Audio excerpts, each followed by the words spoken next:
Well, listen, it's time for us to now head on into the kitchen with Graeme. The guys from Woolworths are here, and they're about to talk about the process of maturing beef.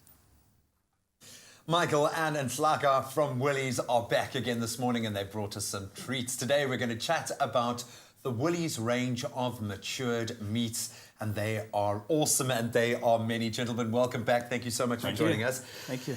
Let's talk about maturing meat. What is the process? Why is it such an important part of the life cycle of a beautiful steak? In terms of maturing meat, the process is basically taking the meat and putting it at the right temperature. And basically we do that to develop the meat, to break down the structures of the meat when we talk about tenderness and succulence. And that's the importance of maturing it, because you want a flavorful, tender steak once you make it, or a tender meat cut once you make it. And it is absolutely important when we deal with our red meats. We know this, and certainly with a ribeye steak, if you really want to get the right texture out of it. Lamb, not so much. Do we age lamb? What is the difference? No, we don't. We don't mature or age our lamb meat. Look, lamb is generally tender already, so you don't want to add extra cost to the meat by keeping it for a long period of time in a cold room and maturing it.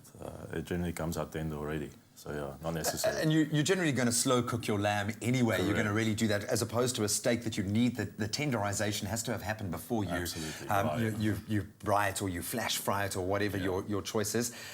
Chicken. Do we age chicken? And before you roll your eyes at me, but I'm sure there are a lot of people out there asking. It's something I haven't encountered before. But what's the watchword there? It's a matter of believe it or not. But yes, we do age, or rather mature our chicken. We do mature it for a minimum of 8 hours, and also it's to ensure that the meat is tender and succulent. So we do mature chicken. You want to keep the moisture in there as well, which is absolutely vital. What actually happens when we age or we mature meat? What's going on inside? Right. So there's a couple of chemical processes that take place. Some of them microbial, and some of them enzymatic. And they go right into, those enzymes go right into the protein structure, and they break the muscle fibers up over time. And then the meat becomes soft and tender, and the juices can go right in there. Oh, man, my mouth is already watering. I'm trying to look at you in the eyes, but I'm just seeing ribeye, I'm seeing rump, I'm seeing sirloin. And I think South Africans, we embrace certainly the end result, but we forget what goes into that process. And everything that you're talking about says to me that you guys have to watch that process so carefully. What goes into the process of aging or maturing meat? Right, so what we have here is wet matured meat, right? So when you wet mature meat, you basically have to put it into a vacuum bag, and then you draw a very strong vacuum on there. You make sure that the seal is intact. Well, we mature our free-range meat for a minimum of 35 days. So at a controlled temperature and environment in the vacuum bag for 35 days, at least 35 days, and then only we can take it out and cut the steaks, and then it's matured. So it's quite an involved process. It's a labour of love. Well, thank you so much for doing all the hard yards before we get to enjoy the end results. Yeah. I can speak from experience. There is a texture difference. There is certainly a flavour difference. In your expert opinion, what does maturing the meat bring out in that flavour and texture? Well, as I said earlier, I think maturing, it enhances the development of the meat.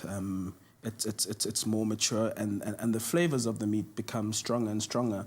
The older you mature, or the many more days that you mature the steak for. So you'll find that a steak that's 7 days matured will be less flavorful than a steak that's 35 days matured. So, and that's basically what it does. If you want a more pronounced flavor of meat, a beefy cut, that's why we mature it. And it's the naturalness of the beef that you get when you eat it. And we are spoiled for choice, of course, sourcing the kind of meat that we have in South Africa. You don't want to go and waste it on the finish line. Guys, thank you for giving us those lekker dik cuts as well, because what's a steak if you don't have the right cut? Absolutely. There's that juiciness. Well, luckily there's one for each of us this morning. Absolutely. Thank you so much, man. Enjoy Braai season. I know it is here. That really is the South African happy place outside. But again, thank you so much for how meticulous you guys and the rest of your team are. We get to see it from an insider's perspective here on Expresso. It amazes me how much care you guys and love you guys put into the food and into that process. So thank you so much, man. It's like a proud dad. Like a proud dad. I love it. Thank you so much, gents, for joining us.